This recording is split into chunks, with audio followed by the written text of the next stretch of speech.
Okay, so I was just about to go to sleep, and I heard that my friend Adam had Ronald Richards on his show, or at least, yeah, I guess he did it today. Today being Sunday, this is going to come out tomorrow, Monday.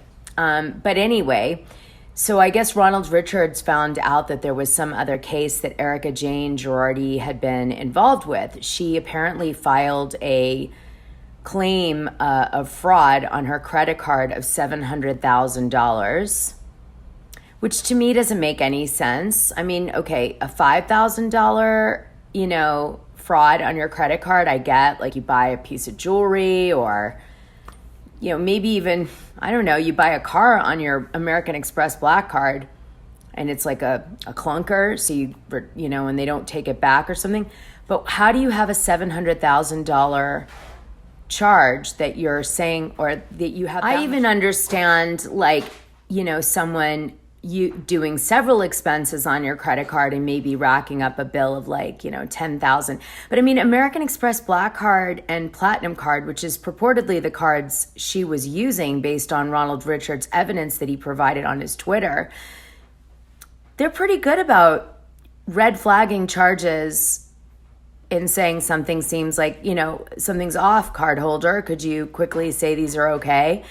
So this is not adding up to me. I'm just going to say that. I don't know what. I mean, I guess I should probably call Ronald and be like, what are you talking about? Because it sounds really strange to me. It sounds like bullshit, honestly. I mean, I know he's not making it bullshit, but it sounds off. I mean, someone's making up something here. So the story goes that she was going to wear a wire.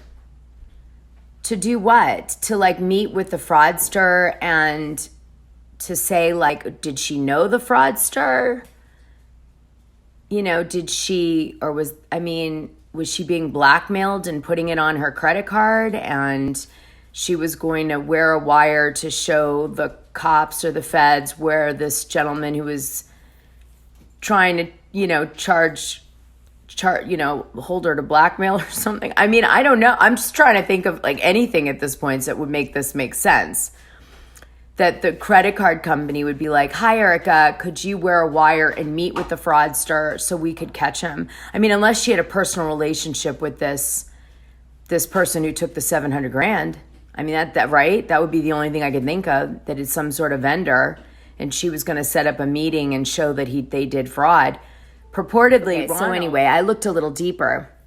So basically what I guess Erika's saying is that her assistant may have authorized the $700,000 in charges.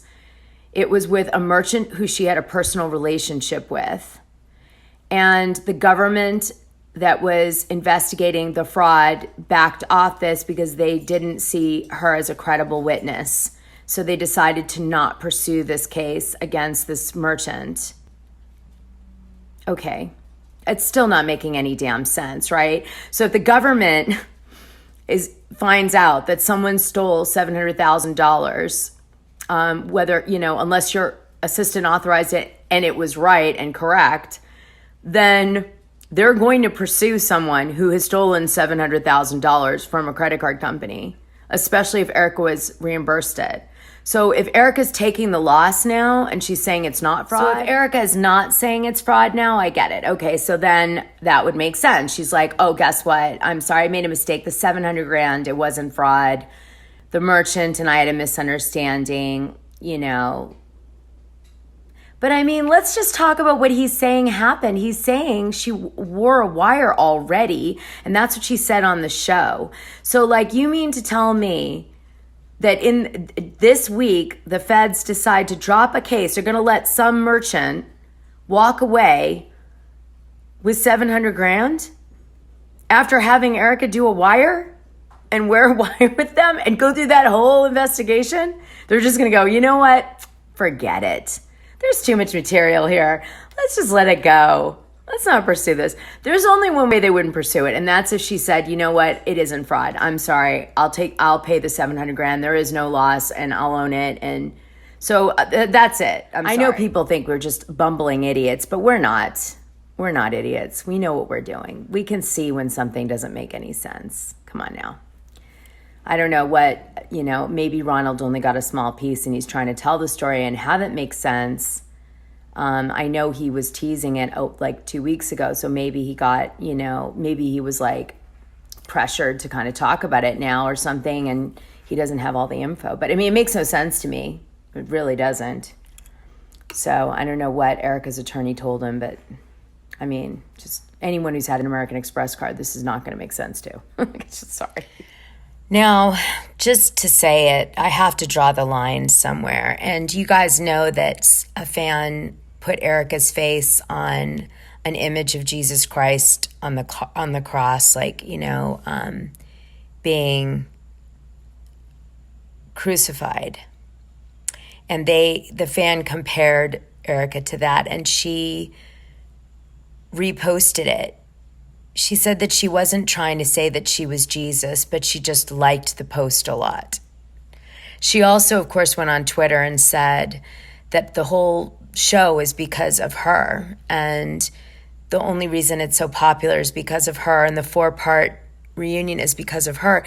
And she's not wrong, but does anyone else think it's kind of sick that that's what she's taking away from all of this?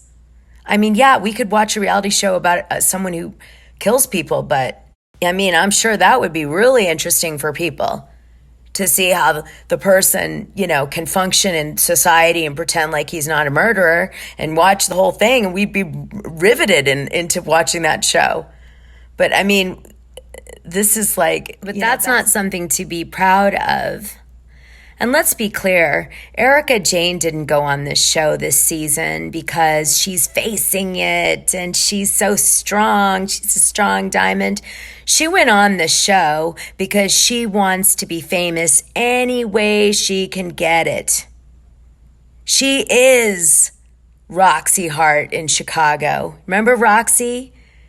She was just wanting to be famous so bad. She was like, even if I'm a murderer, I'm still famous. That's all that matters. Yeah. Maybe that's why she felt such a connection to that character in Chicago when she played her on Broadway. Give that some thought. All right, so I just want to say to Erika this. You didn't make money at your music. You faked it. You didn't have the glam money that you presented on the show because Tom Girardi was taking it from his clients. You guys faked it. And now you're trying to pretend like somehow you have like a talent associated with being on the Real Housewives of Beverly Hills. Because your husband stole over $140 million. And people are watching for one reason, Erika. It's really, truly, they're just hoping somehow justice is done and they want to watch it. And frankly, that wasn't played out this season, unfortunately. So I think, if they took a poll, I'd say the fans are disappointed with the ending.